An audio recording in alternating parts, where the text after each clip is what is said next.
그래서 여러분을 소그룹 리더로 세울 때도 제가 말씀을 드렸지만 소그룹 리더는 교회의 본질입니다. 제가 이렇게 말했잖아요. 그 붕어빵에 팥빵에 팥이 없으면 팥빵이 될 수가 없잖아요. 근데 팥빵에 팥이 없다. 마치 교회에 소그룹 리더가 없는 것과 마찬가지입니다. 그러니까 여러분이 있어도 되고 없어도 되는 존재라면 여기 있을 필요 별로 없죠. 여러분, 그러나 여러분이 정말 중요한 존재라는 사실을 여러분이 놓쳐서는 안 돼요. 그러니까 하나님 나라를 이루어감에 있어서 하나님이 말씀하시는 교회 공동체를 이루어감에 있어서 소그룹 리더는 가장 핵심이고 본질이고 하나님께서 리더를 세우신다라고 했을 때 모세처럼 강력한 리더를 세우시는 것뿐만 아니라 모세 누구죠? 장인 이드로가 말한 것처럼 너 혼자 할 수 없다라고 이야기하잖아요. 이 공동체는 홍성표 목사에게 달려 있는 거 사실 아니에요. 여러분 뭐 제가 할 수 있는 게 여러분보다 더 중요한 일을 제가 한다? 저는 그렇게 생각하지 않습니다. 한 사람을 변화시키고 그 사람이 하나님의 제자로 살아가는 데 있어서 진짜 중요한 역할을 하고 있는 게 소그룹 리더예요. 그러니까 여러분은 굉장히 중요한 역할을 하고 있는 거죠. 저는 첫 번째 이게 좀 저에게 굉장히 충격적으로 좀 다가왔는데 여기 프린스턴 여러분 97페이지 보실래요? 프린스턴 대학의 로버트 우스노우는 소그룹의 가장 큰 어려움으로 개인이 타인 앞에서 자기에게 초점을 맞추는 계기를 제공하는 것임을 발견했다. 여러분 이 말이 무슨 말인지 알겠습니까? 그러니까 소그룹을 유지하는 것에 자체만 목적을 둘 때 어려움이 생겨날 수 있다. 그래서 소그룹 구성원들을 하나로 묶는 사회적 계약들을 가장 약한 의견을 이야기한다는 거예요. 예를 들어 이런 거죠. 시간이 있으면 오라. 말하고 싶으면 말하라. 다른 사람의 의견을 존중하라. 결코 비판하지 말라. 불만족하면 조용히 떠나라. 그러니까 시간이 있으면 와. 제가 사실 좀 고민을 해 부분이 그러니까 우리 교회 우리 특히 이 나성교회 청년부가 소그룹을 하는 데 있어서 소그룹을 신청하잖아요. 스스로 신청하잖아요. 그러니까 그 말은 신청 안 할 수도 있다는 거잖아요. 물론 새가족들이 권면은 하지만 신청을 안 할 수도 있다라는 거죠. 우리 교회 가정교회도 마찬가지고 거기에는 뭐가 있냐면 헌신이 있어요. 나중에 이 소그룹 신청하는 부분에 있어서 조금 우리가 내년에 조금 더 바꿨으면 하는 부분에서 분명한 헌신에 대한 약속과 좀 스스로의 결단이 있는 사람들 안에 우리가 지금 이 구조로 가려면 이 구조가 맞다고 한다면 그러니까 전 처음에 좀 사실은 좀 회의적인 부분이었어요. 소그룹이 본질이라면 모든 사람이 다 들어가야 되는 게 맞지 않는가라고 하는 게 사실 저의 좀 생각에 더 가까웠어요. 그런데 우리는 사실 뭐 현실적인 이유도 있을 수 있겠죠. 리더가 다 감당할 수 없다라고 하는 부분도 있을 수 있겠지만 저는 그것만은 아니라고 생각해요.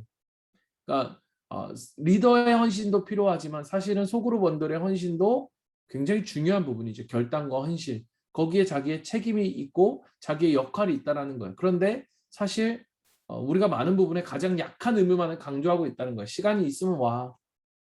뭐 다른 사람이 말하는 데 있어서 우리는 다른 어떤 의견을 존중한다는 것으로 어떠한 다른 의견도 말할 수 정확하게 어떤 이렇게 우리가 어떤 직면하게 하는 것들을 할 수 없고 비판할 수 없고 불만족이 있으면 그냥 조용히 떠나. 네가 불평이 있으면 불만이 있으면 네가 떠나라고 하는 그런 모습들 이런 모습들이 이 사람이 뭐라고 했냐면 이 모든 요소들이 진정한 공동체의 성장과 반대된다라고 하는 거예요.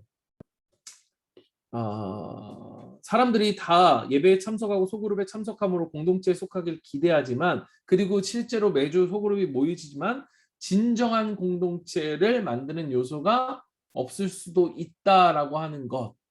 그래서 오늘 우리가 점검해 볼 부분은 바로 이거예요. 우리의 소그룹이 진짜 진정한 공동체로 가고 있는가? 우리의 소그룹에 대한 진단이 우리에게 필요하고 그리고 나서 우리가 어떻게 해야 우리 공동체, 우리 특히 소그룹이 정말 진정한 공동체로 갈 수 있을까에 대한 부분들을 우리가 생각해 봐야 될 것 같아요. 그러니까 우리의 우상들, 우리가 얘기했지만 마음의 습관들, 우리가 지난주에 얘기했지만 로 인해서 그의 마음이 단지 자기 개인들이 다른 사람들 앞에서 자기에게 초점을 맞추는 장소가 될 수 있다는 게 저는 되게 충격적이에요. 그러니까 다른 사람들이, 그러니까 우리가 공동체라는 건 나 아닌 다른 사람들을 우리가 성숙한다는 건 결국 자기 중심에서 타자 중심으로 가는 삶이 성숙이거든요. 아이들 보면 다 내 거, 내 거, 내 거 이러잖아요. 그런데 이것을 양보해 가면서 아이들이 성숙해져 가는 거거든요. 그런데 결국 내가 편한 대로 내가 원하는 대로를 그대로 자기중심적인 삶을 그냥 다른 사람들 앞에서 하는, 결국 이 자기중심성을 벗어나지 못하는 그러한 모습들이 소그룹 안에 우리가 그대로 존재할 수 있다라는 거예요. 그래서 우리가 정말 진정한 공동체가 된다는 것, 하나님이 말씀하시는 그런 정말 변화된 공동체라는 것, 그리스도의 공동체가 어떤 모습일까에 대한 부분들을 우리가 조금 생각해 볼 수 있었으면 좋겠다라는 생각이 들고요. 여기서 깊은 성찰과 값비싼 대가가 필요하다라고 하는 것. 그러니까 공동체로 살아간다는 것이 결코 쉽지는 않다는 거예요. 그러나 그것이 우리에게 준 가치가 분명하다면 그러한 우리가 치러야 될 대가에 대한 부분도 우리가 생각하고 분명히 염두해야 된다는 것을 우리가 기억해야 될 것 같습니다. 우리가 무엇이 기독교 공동체인가를 이야기하면서 세 가지를 이 팀켈러가 이야기를 합니다. 세 번, 이 99페이지 그리고 100페이지 그리고 100페이지, 101페이지 위에까지 이야기했는데 세 가지인데요. 기독교 공동체를 이야기하면서 첫 번째는 하나님의 백성이라고 이야기를 해요. 그러니까 복음이라고 하는 거예요. 아까 우리가 처음에도 이야기했겠지만 복음을 통해서 믿음으로 창조된 백성이라는 거예요. 그러니까 우리는 여러분 산악회나 동문회나 뭐 여러분 우리가 여러 가지 모임들이 있잖아요. 뭐 사이클 동호회, 뭐 산악 동호회, 그리고 우리가 뭐 졸업하고 나서 동문회 여러 가지가 있을 텐데 그것과 우리의 차이점이 뭐냐? 교회의 차이점이 뭐냐?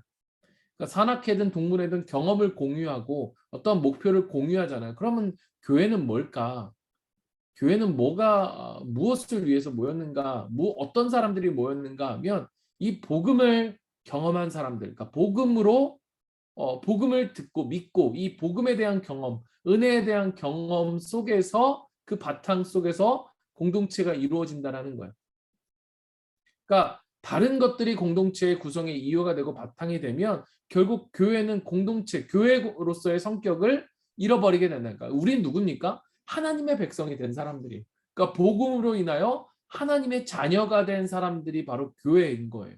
그러니까 교회 속에서 우리가 다른 목적을 두고 교회의 공동체를 이루기를 우리가 바란다라고 이야기한다면 교회 공동체로서의 성격을 잃어버릴 수 있다는 거예요.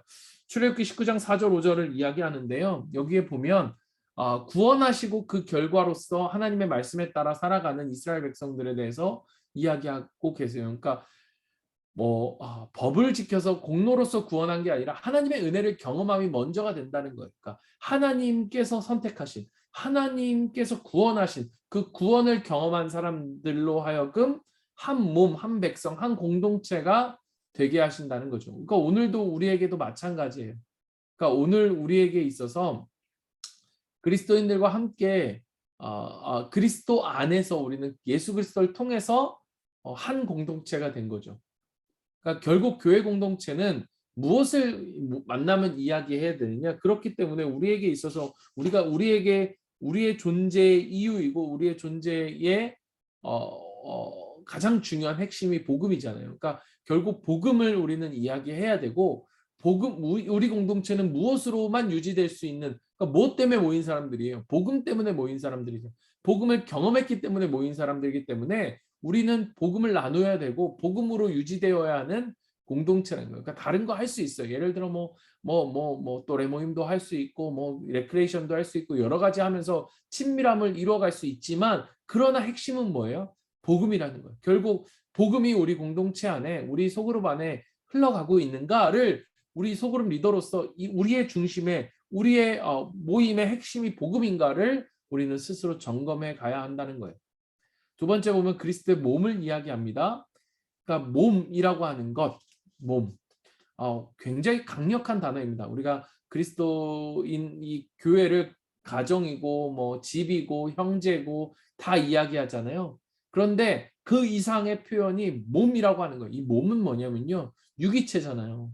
그러니까 우리의 몸의 한 부분만 잘못이 되면 우리는 아파요. 몸이 정상적으로 돌아갈 수 없죠. 그러니까 통합적으로 이 다른 몸과 우리가 연결되어져 있다라는 거예요. 그러니까 예수님의 몸이죠. 우리가 몸이죠. 몸을 지체를 우리가 몸을 이루는 지체라는 거, 이게 너무 중요한 개념인 것입니다. 그렇기 때문에 우리는 의도적으로 제가 의도적으로라고 하는 말을 여러분 꼭 기억했으면 좋겠어요. 그러니까 우리는 의도적으로 우리의 삶을 공유하는 사람들입니다. 공유한다는 것은 우리가 어느 정도 얼마든지 억세스할 수 있는 거예요. 여러분 내가 파일을 공유하면 여러분 어떻게 되죠? 그 파일에 접근할 수 있잖아요. 여러분이 다운로드 받을 수 있잖아요. 제가 더 여러분에게 권한을 드리면 그 뭐까지 할 수 있잖아요. 수정하고 편집하기까지도 할 수 있잖아요. 이게 뭐예요? 공유한다는 거잖아요. 근데 우리가 이럴 수 있어요. 예를 들어 내가 울타리 쳐놓고 여기까지만 내 삶을 너에게 오픈하겠어. 아니요, 어느 친구들은 전혀 오픈하지 않죠. 그런 공동체가 우리 가운데 하나님이 말씀하시는 교회 공동체가 아니라는 거예요. 이건 굉장한 많은 희생과 사실 많은 헌신과 많은 결단이 우리에게 필요하죠. 누가 내 인생을 들여다볼 수 있고 누가 내 인생에 대해서 관여할 수 있고 누가 내 인생에 대해서 함께 공유한다는 것은 이건 다른 거예요. 여러분 만약에 부부가 있어요. 이 부부가 있는데 부부는 뭐야? 한 몸이잖아요. 그래서 우리가 서로의 삶에 대해서 관여하잖아요. 그런데 남편이 밤 12시에 들어왔어요. 다음날 아침에 들어왔어요. 어디 갔다 왔어? 내 삶은 내 삶이니까 너는 관여하지 마. 이런 아름다운 삶을 여러분 살아가고 싶습니까? 아, 그런 남편 두고 싶다. 그런 아내 두고 싶다. 그런 이상적인 삶을 여러분 꿈꾸십니까? 미안하지만 그건 부부가 아니죠. 어, 그러니까 우리가 이런 거예요. 소그룹을 못 왔어요. 오늘 소그룹 못 왔어요. 그러니까 실제적인 예를 들어볼까요? 홍성표가 소그룹을 못 왔어요. 어, 응찬이가 제 소그룹 리더예요. 리더님 소그룹 못 가요. 할 수 있죠. 그렇게라도 얘기해주면 다행이지. 말없이 오는 애들도 많으니까. 오늘 못 가요. 그런데 뭐 하루 전에 얘기하면 너무 뭐 땡큐죠. 근데 한 5분 전에 얘기했어요. 오늘 못 가요. 끝. 물어보지도 않고 왜 못 오는지도 물어보지도 않고 왜?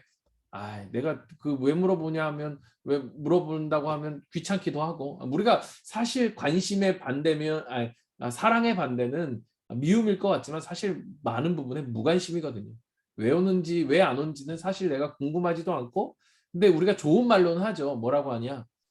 뭔가 이유가 있겠지. 내가 이것까지 간섭하지는 하면 좀 기분 나빠하겠지라고 하겠지만 사실 그렇게까지 안 하고 싶은 마음도 사실 우리 가운데 더 클 수도 있어요. 뭔가 있겠지? 뭐 기분은 좀 좋지 않지만 근데 이런 거죠. 내가 왜 안 오는지, 내가 왜 못 오는지. 그러니까 제가 여러분한테 리더 이 훈련을 하고 리더 모임을 하면서 여러분한테 요구하는 것은 이 훈련이잖아요. 그러니까 우리가 공동체를 이뤄가는데 왜 못 오는지, 왜 안 오는지, 그냥 안 가요, 못 가요 이렇게 얘기하는 것도 있지만 사실 왜 그렇게까지 가는지에 대해서 어떤 결정을 이뤄가는지에 대해서 함께 나누고 이야기할 수 있다면 그게 공동체인 거예요. 그게 한 몸인 거죠. 그러니까 그 훈련을 여러분이 지금 이곳에서 해야 하고 여러분의 소그룹과 함께 그 훈련을 해나가야 된다는 거예요. 나는 너가 오고 안 오는 것도 중요하지만 왜 안 오는지가 더 중요해. 왜 그런 결정을 했는지가 더 중요하고 그런 결정까지 내리기까지 우리가 함께 고민하고 했는지가 사실은 더 중요해. 여러분 이게 우리의 가치잖아요. 그러니까 그게 굉장히 중요하다는 거예요. 삶을 함께하는 사람들이다. 세 번째 보면 성령의 교제 안에서 그분의 미래의 모델이 되는 존재들이다. 뭐냐면 우리가 주님께서 어떠한 공동체 하나님의 나라를 이룰 것이냐를 미리 보여주는 샘플이 바로 오늘날 우리가 이루어가는 교회라는 거예요. 그러니까 우리가 저 산 위에 산 위에 그 도시, 그 산 위의 동네, 우리가 여기 보면 시티 오너 힐이라고 이야기했는데 언덕 위의 도시라고 하는 거죠. 그러니까 기독교 공동체는 언덕 위의 도시니까 모든 사람이 바라볼 수 있는 저게 하나님의 나라구나라고 바라볼 수 있는 하나님의 영광이 되는 공동체라는 거예요. 영광이라는 것은 뭐예요? 하나님의 하나님 되심을 보여주는 게 영광이잖아요.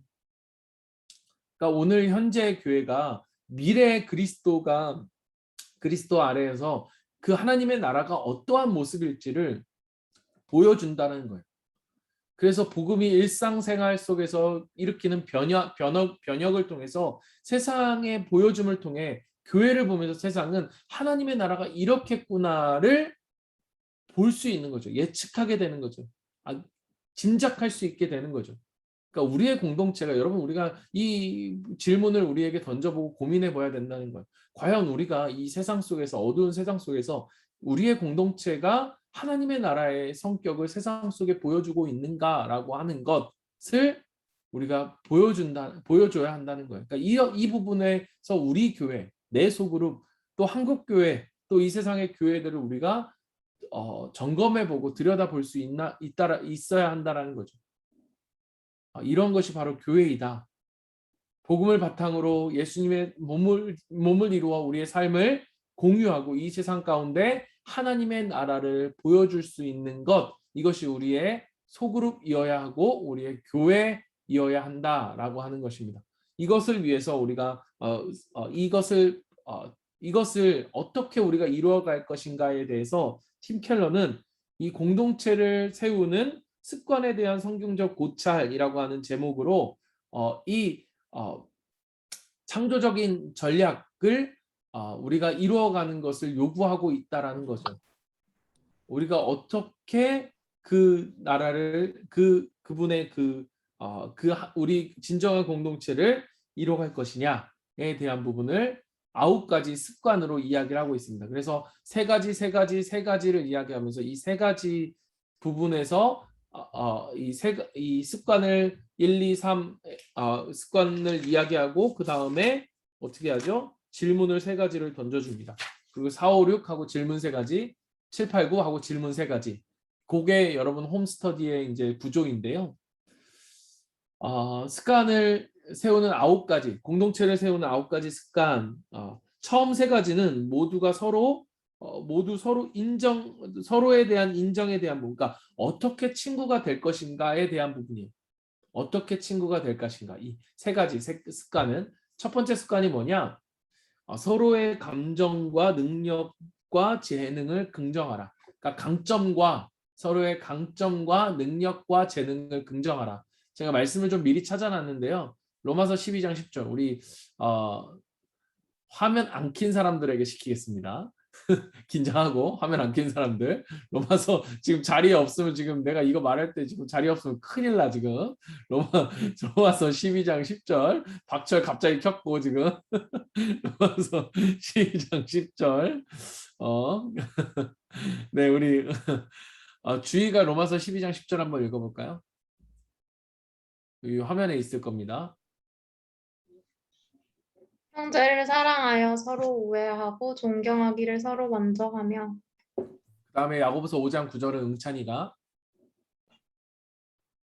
형제들아 서로 원망하지 말라 그리하여 심판을 면하리라 보라 심판주가 문 밖에 서 계시니라. 네, 이 로마서 12장 3절부터 8절은 제가 읽겠습니다. 좀 길어서 안 썼는데 내게 주신 은혜로 말미암아 너희 각 사람에게 말하노니 마땅히 생각할 그 이상의 생각을 품지 말고 오직 하나님께서 각 사람에게 나누어 주신 믿음의 분량대로 지혜롭게 생각하라. 그러면서 한 몸에 많은 지체를 가졌으나 지체가 같은 기능을 가진 건 아니니 한 몸이 되어 서로 지체가 되었느니라. 각각 받은 은사가 다른데 믿음의 분수대로 섬기는 일로 가르치는 자는 가르치는 일로 위로하는 자는 구제하는 자는 성실함으로 다스리는 자는 부지런함으로 긍휼을 베푸는 자는 즐거움으로 할 것이니라. 이런 말씀입니다. 이 말씀들을 보면서 우리가 서로의 강점과 능력과 재능을 긍정한다. 그러니까 어떻게 해야 되느냐? 칭찬하라는 거예요. 서로 먼저 칭찬해 주라라고 이야기하는데 우리는 사실 굉장히 칭찬하는 것에 인색하는 것이 우리이기도 합니다. 그러니까 우리가 칭찬에 대한 인색은 사실 칭찬을 많이 받아보지 않은 것도 있어요. 저도 마찬가지인데 저희 부모님이 제가 칭찬을 굉장히 잘 못해요. 왜냐하면 부모님에게 칭찬을 받은 적이 별로 없어요. 항상 우리 부모님이 하시는 말이 있죠. 엄마는 너무 칭찬에 인색해라고 하면 네가 교만해질까 봐. 교만해질까 봐 칭찬하지 않는다. 사실 교만이라고 하는 문제는 내가 저 사람을 교만하게 하고 교만하지 않게 하고의 문제가 아니라 그 사람이 하나님 앞에서의 문제이지 내 문제는 아니라는 거예요. 그러니까 우리에게 주어지는 일은 저 사람을 교만하지 않게 하기 위해서 칭찬하지 않는 게 아니라 저 사람을 칭찬해 주는 것이 우리의 일이고 그가 하나님 앞에 교만하지 않는 것은 그가 하나님 앞에서 감당해야 될 일이라는 거죠. 그러니까 우리는 어떻게 해요? 인정해주고 존중해주고 칭찬해줘야 한다는 거예요. 아까 말한 세 가지 뭐예요? 바로 강점과 재능과 헌신에 대해서 열매에 대해서 우리가 재능에 대해서 우리가 칭찬해 줘야 되는데 특별히 이 강점에 대한 부분이다라고 이야기하면 우리가 또 다른 말로 하면 좀 열매라고 말하고 싶은데요. 이 무엇을 칭찬해 주냐? 어떻게 저 사람이 성장하고 있는가에 대해서 우리가 좀 칭찬해 줄 수 있는가라고 하는 거예요. 그러니까 우리가 만약에 예를 들어서 저 사람이 한 주간에 매일매일 힘들어 죽겠어요. 정말 힘들어 죽겠어요. 매주 그렇게 나누었어요. 그런데 어느 날 와서 이번 주는 그래도 조금 어떻게든 말씀 붙들고 살으려고 했어요. 라고 한다면 어떻게 해야 돼요? 사실 비슷할 거예요. 힘들게 살았다라는 말은 또 다른 말로 표현했을 수도 있고 그 사람이 대단한 승리를 이루지 않은 것일 수도 있겠죠. 그러나 똑같이 생각되어지는 그 반복되는 나눔들 그래서 우리가 사실 그런 경우 있잖아요. 그런데 소그룹 리더는 사실 그 안에서 그 사람이 성장하고 있는 작은 그 성장의 열매들을 바라봐 주는 것이 사실 소그룹 리더의 가장 중요한 역할입니다. 야, 너는 모르겠지만 야, 너가 지난주하고 그리고 2주, 3주, 4주 동안 나눈 것 같고 지금 나눈 게 얼마나 다른지 아냐고. 이건 정말 다른 거라고. 난 너 정말 인커리지 해주고 싶고 너무 칭찬해주고 싶고 야, 너무너무 잘했고 난 너가 너무 자랑스러워라고 말해줄 수 있는 거 그 사람이 어떻게 자라가고 있는가. 우리는 한 사람이 갑자기 씨앗으로 심었다가 열매가 되지 않아요. 오늘 은혜 받았다고 해서 갑자기 풍성한 열매를 맺는 그런 사람이 되지 않는다고. 아주 조금씩 자라서 그 조금씩 자라는 게 눈에 보이지 않을 수도 있고 특히 자신은 못 느낄 수 있어요. 여러분 좀 예가 그렇지만 자기가 살찐다. 여러분 살찌는 거 느낍니까? 잘 못 느끼죠. 근데 일주일 만에 제가 몸무게를 재보면 어떻게 하죠? 2kg가 늘었어. 여러분 2kg 늘릴 때마다 0.1kg 늘릴 때마다 여러분 몸이 0.1kg 늘었다는 걸 여러분 느껴요? 못 느끼잖아요. 그런데 어느 순간 늘어났죠. 내 몸이. 나는 못 느껴요. 주변에 항상 같이 사는 사람은 못 느껴요. 그런데 오랜만에 본 사람은 느껴요. 그러니까 우리는 오랜만에 보는 사람은 아니지만 가장 가까이에서 민감하게 그가 어떻게 자라나고 있는지를 알고 칭찬해 줄 수 있는 사람이 되어야 된다는 것이고요. 두 번째는 그 사람이 어떻게 다른 사람들을 유익하게 할 수 있는 재능을 갖고 있는지 그래서 그를 끊임없이 복돋워 줘야 되는 거죠. 그러니까 그에게 쟤는 아직 어려서 아무것도 할 수가 없어가 아니라 공동체의 작은 부분에서 그가 가진 재능으로 공동체를 유익하고 다른 사람을 유익하게 할 수 있다면 그 재능을 발견해주고 재능을 칭찬해주고 복돋아주는 것이 되게 중요한 거죠. 그러니까 부모로서 여러분이 영적 부모잖아요. 그러니까 제가 부모로서 우리 아이에게 해줄 수 있는 가장 중요한 부분이죠. 이 아이가 어떤 재능을 갖고 있는가. 사실 제가 예를 들어서 부모로서 피아노 가르치고 바이올린 가르치고 여러분 무슨 과외도 하고 수영도 하고 여러분 왜 합니까? 수영 선수가 되고 바이올린 선수가 되고 모든 걸 다 잘하는 팔방미인이 되라? 아니잖아요. 사실 진짜 목적은 그가 뭘 좋아하고 이 아이가 어떤 재능이 있을까를 발견하게 해주는 게 목적이잖아요. 그러니까 여러분도 중요한 거예요. 그러니까 내 품의 자식처럼 아무것도 하지 마. 내가 다 해줄게. 넌 가만히 있어. 여러분 이거 좋은 리더 아니에요. 이 아이에게 어떤 재능이 있는가를 같이 발견해주고 이 친구가 어떤 것으로 다른 사람을 유익해 할 수 있을까를 발견해주는 거. 어떤 친구는요. 아무것도 못해도 그냥 밝게 웃어주는 것만 잘할 수 있어. 밝게 웃는 걸 너무 잘해. 그럼 이 친구는요. 새로운 사람들한테 웃어주는 게 이 아이에게 엄청난 재능일 수 있어요. 물론 그 아이만 해주는 건 아니에요. 우리가 모든 사람이 다 우리는 사람들에게 친절하게 해야 될 의무가 있어요. 우리가 마땅히 가져야 될 우리의 태도이고요. 그러나 그 친구가 정말 누구보다도 밝은 웃음을 잘 지을 수 있는 사람이라면 예배팀으로 섬기는 것도 생각해 볼 수 있겠죠. 그런 재능을 발견해 주는 것이 우리에게 필요하다. 또 어떤 헌신을 하고 있다. 어떤 희생을 하고 있다. 그 헌신과 희생에 대해서 우리는 충분하게 칭찬해 줄 수 있어야 한다는 거예요. 그럼 예를 들어 찬양팀을 했어요. 야, 내가 찬양팀 정말 우리는 시간 맞춰 오는 것도 어려운데 2시간 전에 와서 정말 세팅하면서 연습하는 게 이게 얼마나 어려운 거냐. 우리 방송팀 보이진 않지만 우리 주희 2시간 전에 와서 그 세팅해주고 연습해주는데 그 지켜봐주고 우리 주희 얼마나 수고해. 우리 주희 박수. 왜 박수 안 해? 칭찬에 인색한 사람들이에요 지금? 이렇게 박수할 수 있는 것이 우리 신은이 영혼이 없는데 그런 것이 우리에게 필요하다는 거예요. 무슨 말인지 아시겠죠? 그래서 우리가 다른 사람들을 칭찬하고 격려해야 된다. 두 번째 습관은 그리스도 안에서 다른 사람들의 동등한 중요성을 인정하는 것. 우리 로마서 15장 7절, 12장 25절 되게 반복되어지는 말이 서로라고 하는 말인데요. 그러니까 서로 동등해야 되는 것, 차별하지 않는 것, 서로 무난하고 서로 돌보는 것. 이게 우리에게 중요하다는 거예요. 주님 안에서 우리는 모두가 중요한 사람들이지 이 세상적인 신분이 우리 가운데 그대로 교회 가운데 어느 순간 세속적인 모습으로 다가와서 마치 저 사람은 이러한 일들을 하기 때문에 더 중요하고 저 사람은 그렇지 않기 때문에 덜 중요하고 세상은 그렇게 차별하고 알게 모르는 그런 차별이 있다면 우리는 그걸 거부해야 된다는 거죠. 우리 공동체는 그런 것들을 거부해야 한다는 거예요. 서로가 서로에게 중요하고 인정하라고 하는 가르침이 바로 이 공동체 속에 있는 가르침인 것입니다. 그러니까 여러분 여기 책에서 사울과 아나니아를 이야기하는데요. 이 사울이 바울이 되기 전에 사울, 예수 믿는 사람을 죽이러 다니는 이 아나니아가 하나님께서 사울에게 가라라고 했을 때 이 아나니아가 느끼는 두려움과 이런 마음들은 여러분 어떻겠습니까? 그러나 이 복음이라는 것은 오래된 이 어떤 감정의 끈과 정체성을 소멸하게 한다는 것. 그러니까 즉각적으로 아나니아는 이 과거의 일들이 공동체 안에서 그를 거부하고 차별하는 이유가 되지 않게 했던 것. 이게 복음의 능력이거든요. 그러니까 그 친구가 어떻게 했느냐가 중요한 게 아니라는 거예요. 누구였고 그가 어떤 사람이었고 무엇을 했는가가 결코 중요하지 않습니다.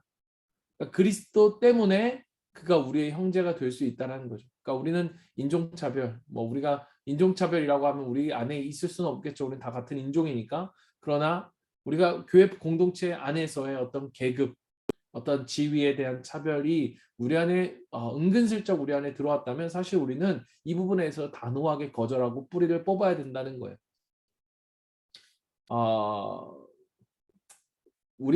특별히 우리 한국은 이런 게 많죠. 예를 들어서 어떤 지역 간의 감정. 그래서 실제로 대구에 있는 교회는 대구 출신의 목회자들만 뽑는다. 이런 이야기도 있어요.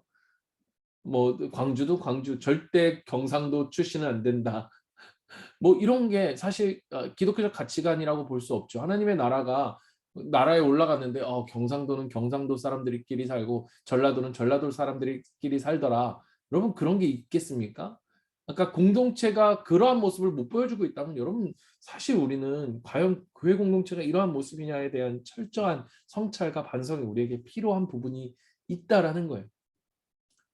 개인적으로도 이런 부분들이 있겠죠. 우리가 결혼에 대해서 생각해 볼 때에도 우리가 우리의 결혼의 중요성이 어디에 있는가를 생각해 볼 때 여전히 우리에게 어떠한 편견이 있다면 이 편견이 우리 가운데 복음으로 변화되지 않는 모습들을 우리는 직면해야 되고 이 복음 안에서 우리는 우리의 편견이 변화될 수 있게 하나님 앞에 기도하고 다뤄줘야 된다는 것을 기억했으면 좋겠습니다. 세 번째 습관, 가시적인 애정을 통해 서로 인정하는 거. 여기 보면 거룩한 입맞춤으로. 그래서 우리가 여러분 새로운 사람이 오면 입맞춰라 이 얘기를 하는 거 아닙니다. 그러면 큰일 납니다. 가가지고 거룩한 입에 입맞추라고 했으니까 이리 오세요 입맞춥시다 이렇게 하면 안 되고요. 이런 말을 하는 게 아니라 문화적 차이를 무시하는 게 아니라 이렇게 서로의 사랑을 표현하라는 거, 가시적으로 표현하라는 게 성경적인 명령이라는 거예요. 명령.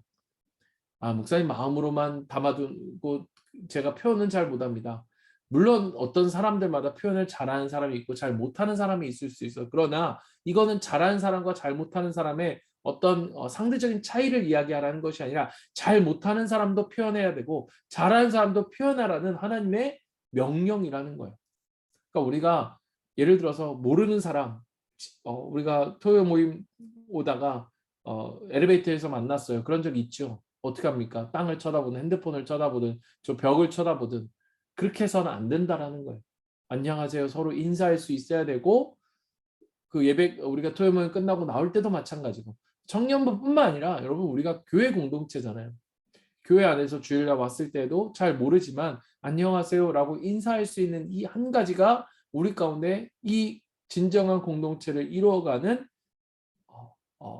중요한 한 걸음이라는 것을 우리가 기억해야 합니다. 그래서 먼저 손 내밀어주고 웃어주고 인사할 때 우리가 어떻게 될 수 있다? 서로를 인정하고 서로와 정말 어떻게 친구가 되느냐에 대한 부분이라고 했잖아요. 이렇게 친구가 될 수 있다라고 하는 부분을 우리가 기억해야 합니다. 그래서 이것에 대한 세 가지 질문을 이야기하는데요. 공동체 형성의 세 가지 범주들 중에서 어떤 것이 당신과 소그룹이 현재 가장 잘하고 있는 것인가? 여러분과 여러분의 소그룹이 가장 잘하고 있는 것, 잘하지 못하는 것이 잘하고 왜 그렇게 생각하느냐? 그렇다면 잘 못하는 것은 왜 잘 못하고 있는가? 그래서 우리가 더 나아지기 위해서 우리 어떻게 해야 되는가에 대한 질문을 첫 번째에 던지고 있고요. 두 번째 존 스토트에 대한 이야기를 하면서 하나님은 그분의 교회가 상호 지지하고 지지하는 공동체가 되기를 의도하신다. 여기서 서로 피차, 서로 피차라고 하는 것은 상호 돌봄성이 우리에게 필요하다는 거예요. 지지하고 돌보고 격려하고 위로하는 이 모든 사역은 리더가 한 사람에게만 이루어지는 사역이 아니에요. 그러니까 내가 혼자 모든 소그룹원들에게 하는 게 아니라는 거예요. 우리 소그룹원들이 서로가 서로를 피차 서로 격려하고 서로 사랑할 수 있도록 이렇게 어떻게 우리가 이루어 가실 것인가 창조적인 전략이 우리에게 필요하다는 거예요. 그러니까 여러분 그 고민을 해야 돼요. 한 3달이 지나고 5달이 지났는데 나는 얘하고 연락하는데 얘가 얘하고 전혀 교류가 없다. 이건 좋은 소그룹이라고 말할 수 없어요. 어떠한 미션을 주더라도 의도적으로 서로가 서로를 알아가고 서로의 친구가 될 수 있도록 우리가 창의적인 전략을 우리가 세워가고 실제적인 방법들을 우리가 이루어갈 수 있어야 된다는 거고요. 세 번째 보면 세 번째 질문 가장 중요한 것 첫 번째 섬김은 뭐예요? 잘 듣는 것이라는 거예요. 우리가 소그룹이 어떻게 더 잘 들을 수 있을까? 우리에게 듣는 것이 어려운 상황이나 그런 사람들이 있는가? 그러니까 우리에게 있어서 첫 번째 섬김은 잘 듣는 것. 그런데 이런 착각을 할 때가 있어요. 저도 그런 실수와 오류에 범할 때도 있겠지만 들을 때 그런 느낌 받아본 적 있습니까? 듣긴 듣는데 내 얘기를 들으려 듣는 게 아니라 그 뭔가를 들으려 한다라고 하는 그런 느낌을 대화 중에 받아본 적이 있습니까? 그래서 막 말하고 싶어. 내 대답에 대해서 내가 이미 나는 답을 알고 있다고 생각하고 난 말하고 싶은데 너 일단 한번 얘기해봐. 듣긴 들어야 되니까. 근데 말을 끊자마자 그래 알겠어. 그런데 이러면서 이야기해줘. 여러분 싸울 때 보통 우리가 안 듣는 거 아니잖아. 얘기해봐. 그런데 어떻게 해요? 그래 알아. 그래 알았어. 그런데 여러분 공감이 됩니까? 부부싸움 저는 해봐서요. 부부니까 해봐서 부부 제 아내하고 싸우면 그래 알았어 알겠는데 뭐 어쩌라고 알겠는데는 진짜 알겠는데 아니잖아요. 그냥 들었고 내 말 하고 싶은 거잖아요. 그러니까 우리가 이렇게 대화해서는 안 된다라는 거예요. 들어주는 것이 우리에게 정말 중요한 사역 중에 하나다라고 하는 것을 기억하셔야 합니다. 네 번째 습관을 좀 제가 빨리 좀 볼게요. 요 몇 가지만 더 하고 오늘 좀 다 안 하더라도 네 번째, 그러니까 다음 세 가지는 네 번째, 다섯 번째, 여섯 번째 습관들은 공동체 형성 습관들을 서로 나누는 것에, 그러니까 어떻게 가족이 되는지 우리가 어떻게 가족이 되는지에 대한 것들을 이야기하는데요. 아까는 어떻게 친구가 되는가, 이번 어떻게 가족이 되는가. 우리가 가족이라고 한다면 제일 중요한 게 뭐죠? 함께 사는 거잖아요. 서로의 공간과 물건과 시간을 공유하는 거죠. 서로의 신체적인 물질적인 것들을 다른 사람들과 나누는 겁니다. 마치 가족이 하는 것처럼. 우리가 그런 거예요. 그러니까 예를 들어 내가 우리의 가족들과 함께 시간을 보낸다. 그럼 가족과 시간을 보내는 것에 악거함인가? 물론 그런 가족이 있을 수 있어요. 밥 먹으러 갔어요. 밥을 먹는데 제가 우리 누나랑 부모님을 모시고 갔어요. 누가 더 한 푼이라도 더 많이 낼 것인가? 우리가 이런 계산을 하고 있지는 않잖아요. 마찬가지는 우리가 시간을 주고 어떤 물질을 나누고 하는 것에 있어서 정말 우리가 가족을 이루고 있는가에 대한 우리가 질문과 고민들을 해야 해요. 가족들과 정말 가족처럼 정말 함께 삶을 나누고 있는지에 대한 부분들을 우리는 돌아봐야 합니다. 공간을 공유하고 서로 초청하는 거죠. 집에도 초청하고 내가 살아가는 그 공간에도 초청하고.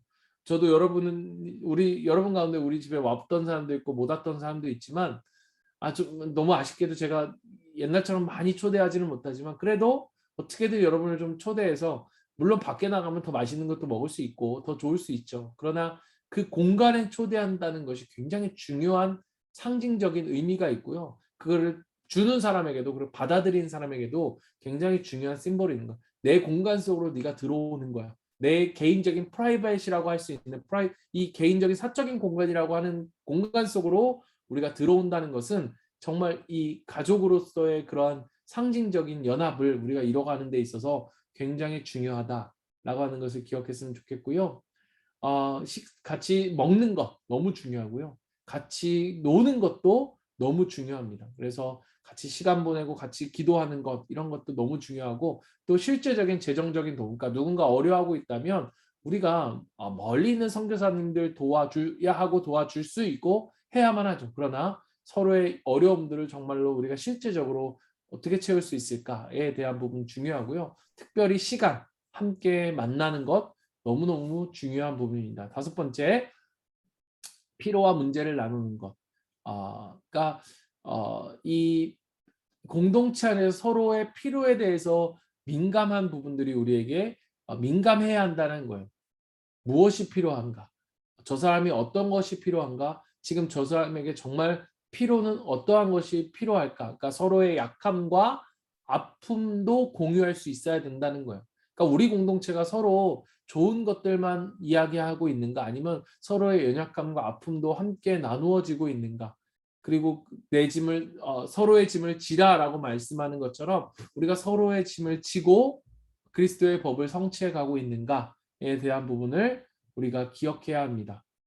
그러니까 우리가 당신의 짐 나에게 주세요 기다리는 것이 아니라 먼저 다가가는 거죠. 그 사람의 입장에 서서 얼마나 무거운 짐을 지고 있는가를 봐야 된다는 거예요. 그러니까 제가 말하기 주기 전까지 내가 기다리는 것이 아니라 물어볼 수 있는 거죠.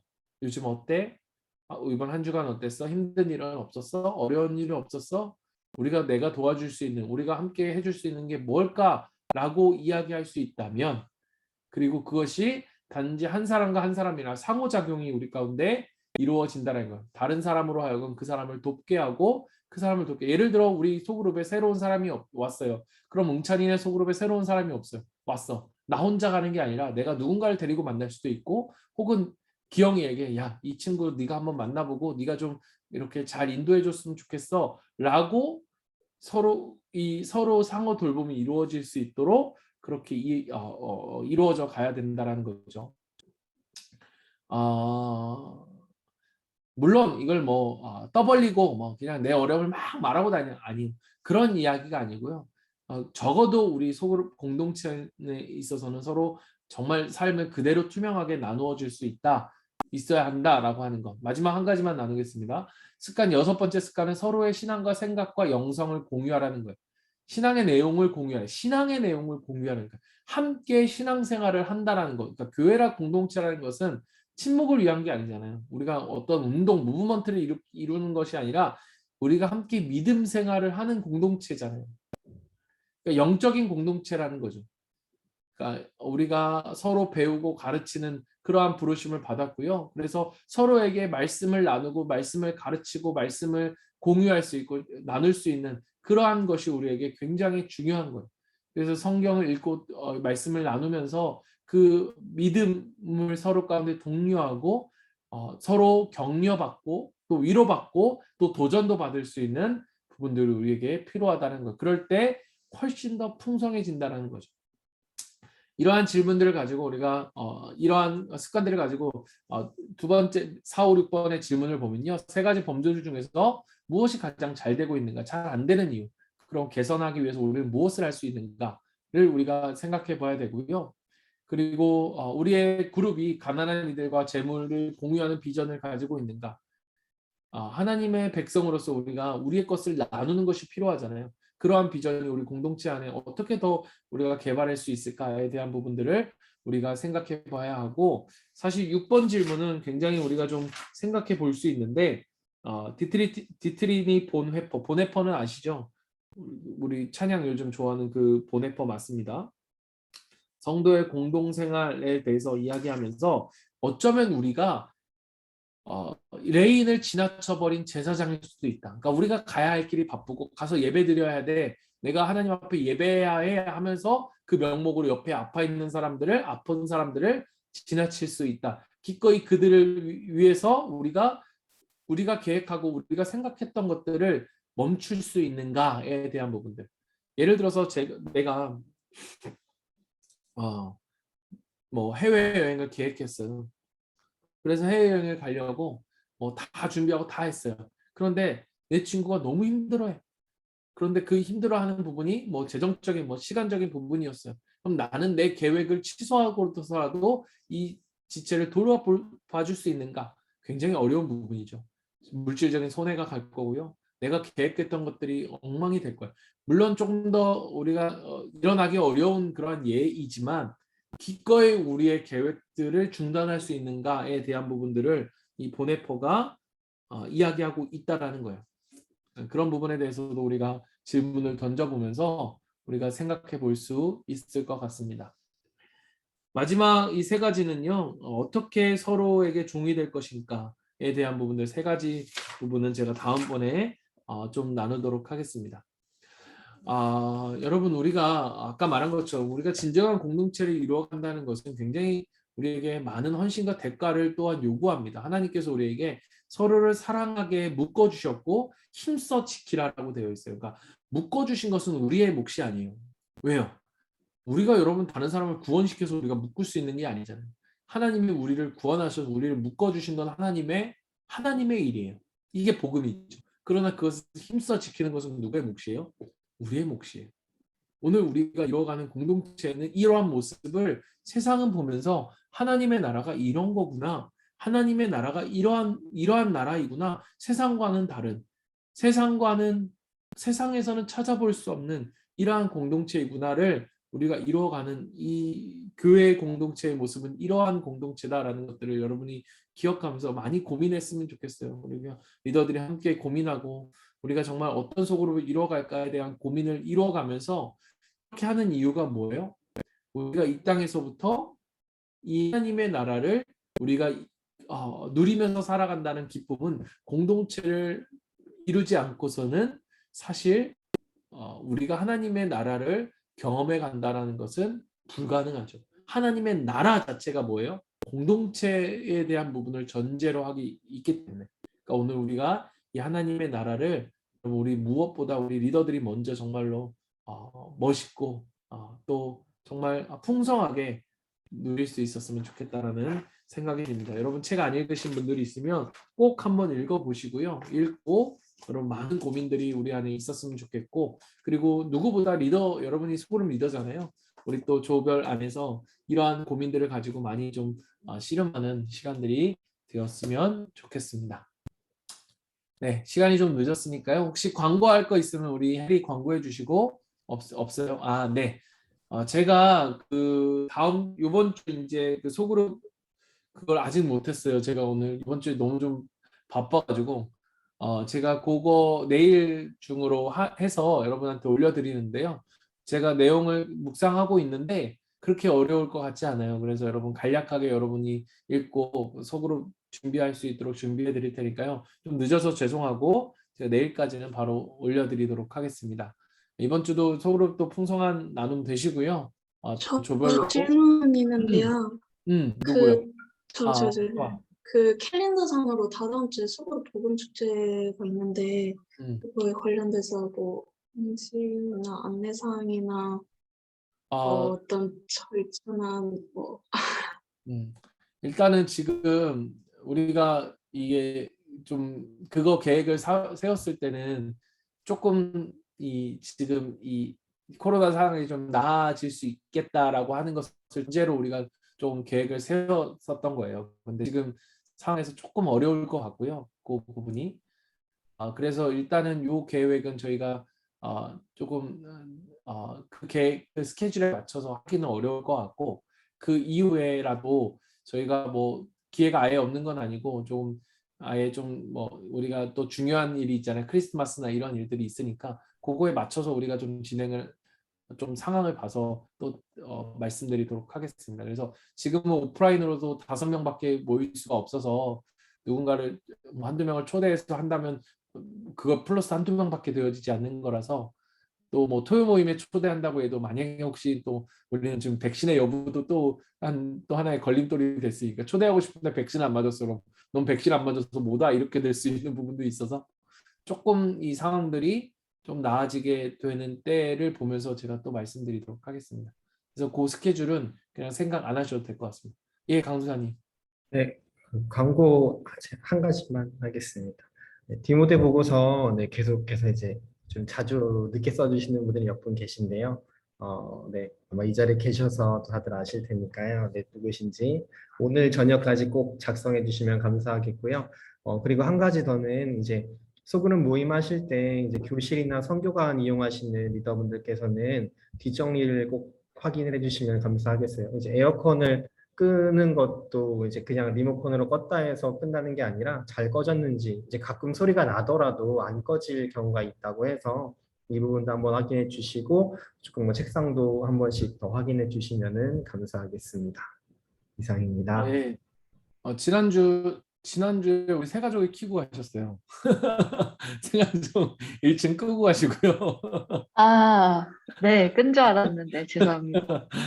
그리고 참 여러분 그거 신청하신 거 있잖아요. 구글로 여러분 아마 개인적으로 연락 받으셨죠? 집사님께 예, 연락하셨다고 제가 들었는데 개별로 연락하시면서 맞는 그런 세션들 아마 제안해 주셨고 인도해 주셨을 거라 믿고요. 한 10분 정도 신청하셨다고 하더라고요.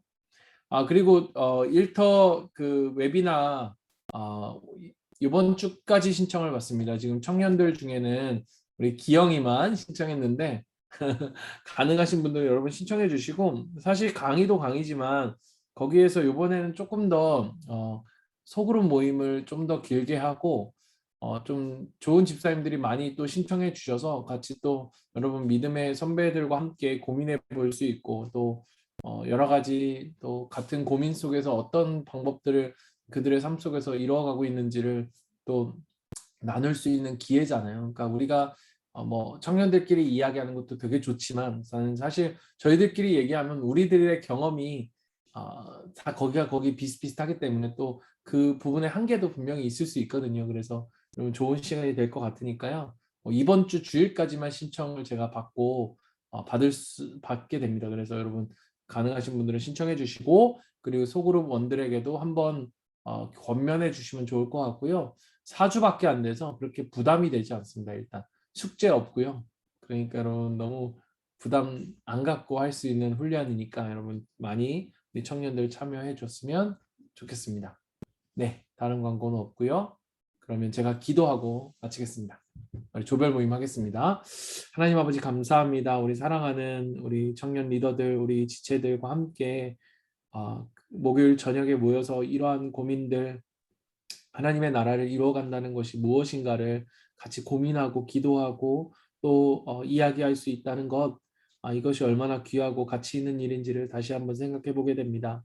하나님 아버지, 하나님께서 그리스도의 피로 사셨던 이루시길 원했던 교회의 모습들을 우리가 함께 꿈꾸고 이뤄나갈 수 있도록 도와주시고 이로 인하여서 우리가 이 땅에서 하나님의 나라를 풍성하게 누릴 수 있는 정말 우리가 홀로 살아갈 수 없는 사람들이기에 주님이 더욱 필요합니다라는 고백처럼 오늘 우리에게 주신 공동체를 통해 하나님을 더욱 깊이 경험하는 우리가 될 수 있도록 도와주시옵소서. 우리 사랑하는 리더들 힘주시고 체력을 주시고 또한 성령으로 충만함을 허락하여 주시고 우리 영적인 침체 가운데 있는 지체가 있다면 정말 하나님의 복음이 우리 가운데 들려져서 그분의 사랑이 당신의 사랑이 얼마나 큰지를 우리가 매일매일 기억하면서 우리 살아감을 통해서 회복되어지고 정말 이 세상을 힘있게 살아갈 수 있는 우리 청년들 될 수 있도록 주님께서 위로하여 주시고 함께하여 주시옵소서. 주님 감사합니다. 사랑합니다. 예수님 이름으로 기도드립니다.